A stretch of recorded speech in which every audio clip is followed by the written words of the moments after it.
Ulid Defni Caruana Galizja u żewġa deru l-qorti f'kawża ta' libel li kien fetaħ fil-konfront tagħha il-Ministru Chris Cardona u l-konsulent tiegħu Joseph Gerada. Dan wara sensiela ta' allegazzjonijiet li l-Ministru u l-konsulent tiegħu marru f'burdell meta kienu l-Ġermanja, allegazzjonijiet li kienu dejjem miċħuda. L-avukat Pawlu Lija mhux biss esprima l-kondoljanzi tiegħu, iżda informa lil qorti li tant kien għadda ftit żmien minn dan il-mewt li ħass li kien prematur li jiddiskuti mal-klijenti tiegħu dan il-fatt.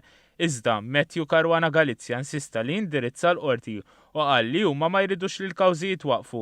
Bil-maġistrati jenfasizza li tali deċiżjoni se taqa' fuq minn beda l-kawża.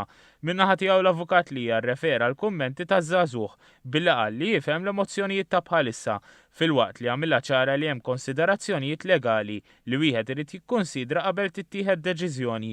Iżda Matthew Caruana Galizja qal fil-qorti li l-Ministru Chris Cardona kellu interess li jwaqqaf il-każ. Il-Maġistrat intervjena u qal li jifhem l-uġieħ ta' bħalissa u ppospona smigħ għal Diċembru bil-ħsieb uniku li jkun hemm deċiżjoni x'se jsir mill-kawżi. Sa issa kien biss il-kap tal-Oppożizzjoni Adrian Delia li waqqa l-libelli li għamlitlu Defni Caruana Galizja u mar waqqagħhom l-għada li mietet Defni Caruana Galizja.